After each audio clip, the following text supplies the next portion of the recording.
Assalamualaikum Ustaz. Waalaikumsalam. Apa tanggapan Ustaz atas lirik lagu Aisyah? Macam mana lirik lagu Aisyah? Saya tak mengikuti. Kita cari dulu ya, lirik lagu Aisyah. Rabbana ya Rabbana, Rabbana ya Rabbana, Rabbana ya Rabbana, Rabbana ya Rabbana, Rabbana ya Rabbana.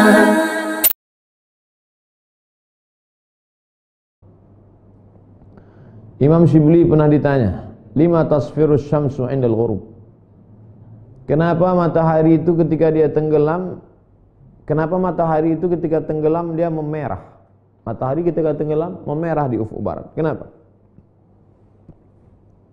Imam Shibli menjawab, li'annaha unzilat an makanit tamam fasfarrat li khawfil maqam. Karena matahari saat itu sedang terasing dari tempat yang sempurna, maka memerah dia karena takut tidak mendapatkan tempat yang sempurna. Dia sudah terasing dari tempat yang sempurna, memerah dia karena takut tidak mendapatkan tempat yang sempurna. Bagaimana dengan kita? Pernah ada rasa takut dalam hati kita sehingga berubah raut wajah kita? Pernah ada rasa takut dalam hati kita sehingga terpotong-potong jantung kita? Pernah ada rasa takut dalam hati kita sehingga tak lalu makan, tak lelap tidur? Wa kadzal mu'min, begitu juga dengan seorang mukmin, idza qaraba khurujuhu minad dunya, ketika dia sudah mendekati ingin keluar dari dunia ini akan mati, isfarra launuhu, menguning warna kulitnya, li'annahu yakhaful maqam, karena dia takut kedudukannya nanti baik atau buruk, kedudukannya nanti dapat husnul khatimah atau su'ul khatimah, kedudukannya nanti apakah selamat atau tidak. Fa idza tala'atis syamsu, ketika matahari terbit, tala'at mudhi'ah. Tapi ketika besok pagi kita lihat matahari terbit, dia tidak memerah, tapi terang benderang, bercahaya. Maka dzalikal mu'min, demikian juga orang beriman. Idza bu'itsa min qabrihi, ketika nanti dia dibangkitkan dari kuburnya, kharaja wajhuhu yusyriqu, dia bangkit dalam keadaan wajahnya berkilau cahaya. Wujuhu yawma idzin nadhirah ila rabbiha nadhirah. Saat itu wajah orang yang beriman itu bercahaya, karena saat itu dia memandang yang maha bercahaya, Allah subhanahu wa ta'ala. Wa yuhka an Ahmad bin Hanbal rahimahullah, diriwayatkan dari Imam Ahmad bin Hanbal, semoga Allah mencurahkan rahmatnya senantiasa kepada beliau. Dia berkata, sa'altu Rabbi azza wa jalla, aku meminta kepada Allah subhanahu wa ta'ala, an yaftaha alayya baban minal khawf. Aku minta kepada Allah subhanahu wa ta'ala supaya Allah membukakan satu pintu takut kepadaku. Takut, banyak pintunya. Ya Allah, bukakan satu pintu saja untukku supaya aku takut kepada Engkau. Fafutiha, lalu dibukakan pintu itu. Fakhiftu ala aqli, aku takut akalku. Aku takut kepada akalku. Fakultu, aku takut akalku ini liar, menjadi akal yang tak terbendung. Fakultu, aku berkata kepada Allah, ya Rabb, ya Allah, a'tini ala qadri ma utiq, berikanlah aku kemampuan akal ini sesuai dengan yang aku mampu saja ya Allah. Fasakana dzalika anni, setelah itu barulah aku merasa tenang. Jangan bangga dengan kecerdasan, boleh jadi kecerdasanmu menjerumuskanmu dalam neraka jahanam. Jangan bangga dengan harta, boleh jadi dengan hartamu kau justru jauh dari rahmat Allah. Jangan bangga dengan sehat, boleh jadi dengan sehatmu justru engkau menjadi orang yang durhaka. Jangan bangga dengan anak dan keluarga, boleh jadi dengan itu engkau menjadi orang yang lalai. Senantiasa ada rasa takut kepada Allah, takut lupa, takut lalai, takut berkhianat, takut tidak amanah, takut, dan takut.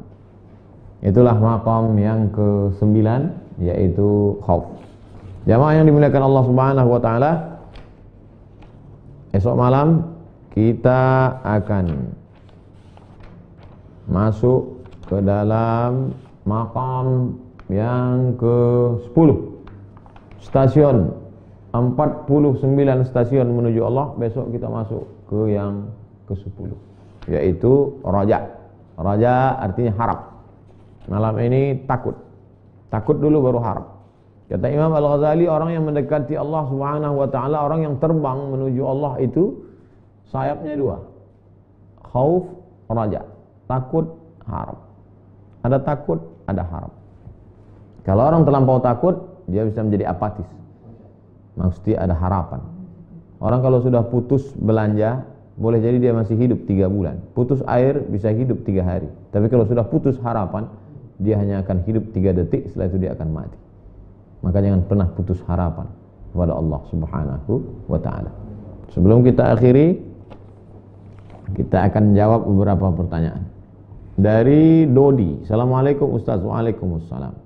Apa tanggapan Ustaz atas lirik lagu Aisyah? Macam mana lirik lagu Aisyah? Saya tak mengikuti. Kita cari dulu ya. Lirik lagu Aisyah. Lirik lagu Aisyah.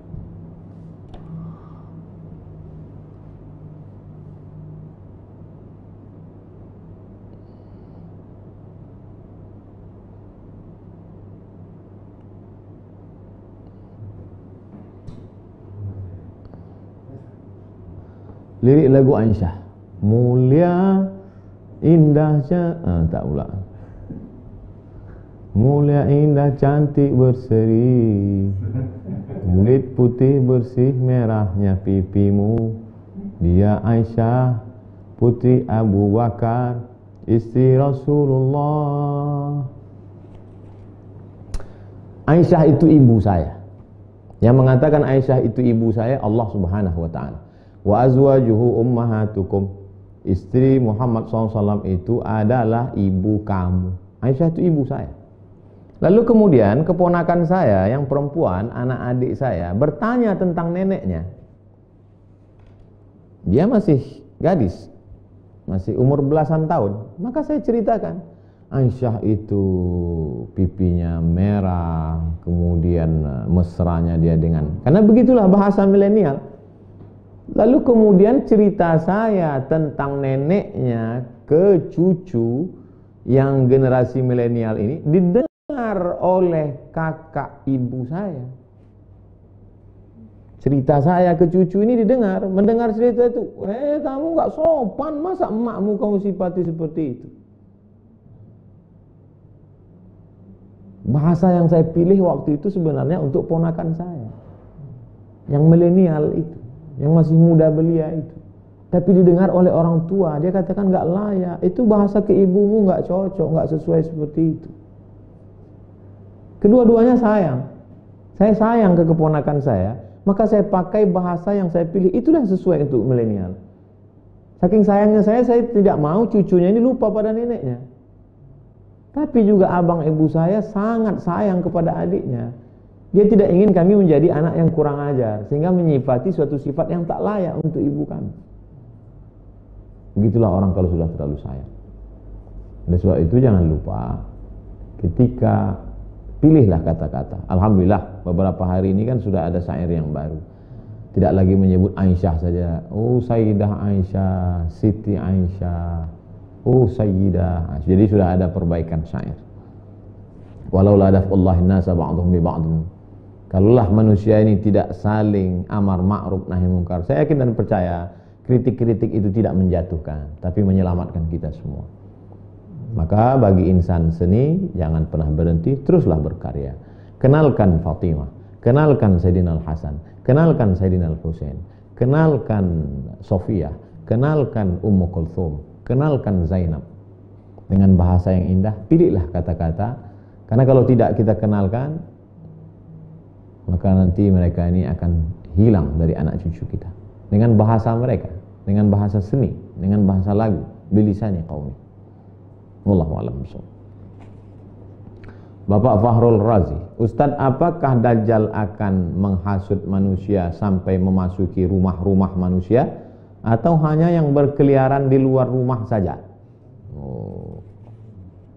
Dajjal masuk tidak hanya ke rumah, tidak hanya ke kamar, tapi masuk sampai ke hati. Oleh sebab itu jagalah hati kita.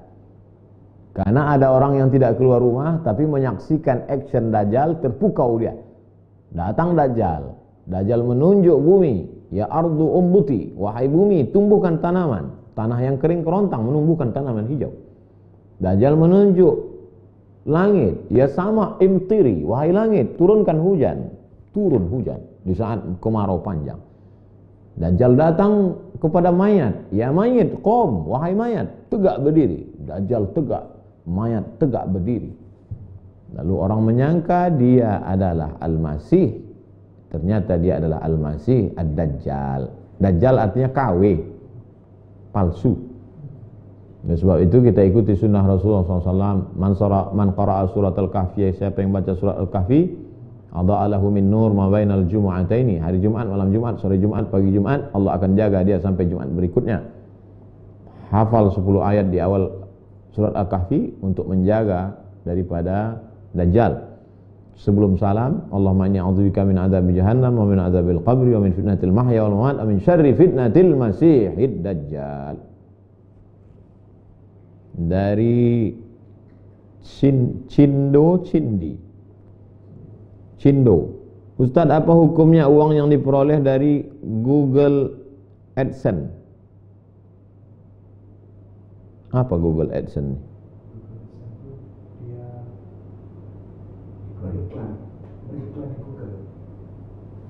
Saya punya produk, lalu saya iklankan.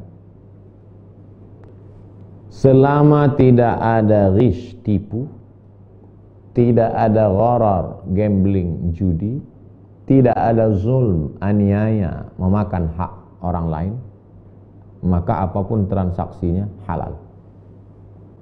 Itulah hebatnya Islam. Islam tidak menyebut nama, tapi yang disebut substansi. Apapun namanya, YouTube, Instagram, Google, apapun nama transaksi. Di dalamnya tidak ada gharar, gambling, judi. Di dalamnya tidak ada zulm, aniaya yang makan hak orang lain. Di dalamnya tidak ada ketidakpastian, tidak ada, maka transaksi itu halal. Da'ma yaribuka ila ma la yaribuka. Tinggalkan sesuatu yang meragukanmu kepada sesuatu yang tak meragukan. Dari Mai. Ustadz, bagaimana caranya agar kita ikhlas dalam beribadah, terutama sholat, waktu agar tidak berat melaksanakannya? Pertama, berat. Lama-lama kata orang Melayu, Allah bisa karena biasa. Lama-lama menjadi keperluan, hajat, kebutuhan. Kalau tak sholat macam ada yang kurang. Itu memang proses. Pertama berat, setelah itu mulai terbiasa, setelah itu menjadi kebutuhan. Berapa lama prosesnya? Bukan 10 tahun, bisa jadi 20 tahun. Dulu ada seorang ulama, dia bercerita, saya baru merasakan manisnya sholat ini berapa lama Kiai? Setelah 20 tahun. Oleh sebab itu kita belum ada apa-apa. Kita dalam proses menuju itu. Senantiasa lihat dirimu buruk, senantiasa lihat dirimu orang yang tidak taat, sehingga dengan itu Allah Subhanahu wa taala akan mengangkat derajat kita. Jangan pernah merasa diri kita udah paling khusyuk, udah paling mulia, udah paling hebat. Terakhir dari Bapak Halim, Ustadz, bagaimana sikap terbaik kita bila sedang puasa sunat, kemudian di kantor ada yang belikan kita sarapan? Famangkana, siapa yang mau membatalkan puasanya, faman sya'af an yuftir fal yuftir. Dari rumah sudah niat puasa sunat. Puasa sunat bulan Sya'ban. Lalu kemudian bertamu ke rumah orang. Ayolah puasa, ayolah silakan kata dia.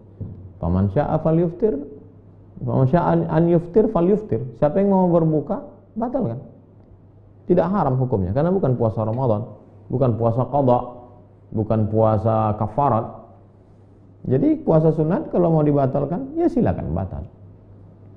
Siapa yang mau meneruskannya, silakan teruskan. Itulah enaknya kalau kita ngaji, teman kita ngaji. Kalau kita ngaji, teman kita ngaji. Ketika kita katakan, saya sedang puasa, dia tidak akan paksa. Dan kalau kita juga makan, dia juga tidak akan ketawakan kita. Karena dia tahu kita punya dua pilihan, mau makan atau lanjutkan. Andai Ustadz pada posisi saya, apa yang Ustadz lakukan? Saya sedang puasa. Lalu kemudian diajak bertamu ke rumah seseorang. Diajak makan. Apa yang saya lakukan? Saya lihat dulu apa lauknya. Kalau cuma ikan asin batal puasa, sayang lah. Eman-eman. Saya lanjutkan. Nah, oleh sebab itu kalau mau lanjutkan puasa, silakan lanjutkan. Dan yang kawan yang ngajak tidak perlu tersinggung. Enaknya kawan kalau sama-sama ngaji. Tapi kalau beda nggak ngaji, alah sombong, baru tobat kemarin, udah puasa sunat. Jadi kalau kita sama-sama ngaji enak. Saya berapa kali ngajak tamu buka puasa pas lewat dia ada puasa. Mohon maaf Ustaz, saya puasa. Oh ya nggak apa-apa. Kemarin saya sedang puasa bertamu ke rumah orang. Ustaz, makan soto. Aduh saya puasa. Dia tidak tersinggung. Kenapa? Karena sudah sama-sama ngaji. Oleh sebab itu teman-teman kita, sahabat-sahabat kita ajak ngaji. Supaya jangan lagi ada tersinggung karena sama-sama ngaji. Terima kasih. Mohon maaf atas segala kesilapan dan kekhilafan. ربنا يا ربنا ربنا يا ربنا ربنا يا ربنا ربنا يا ربنا ربنا يا ربنا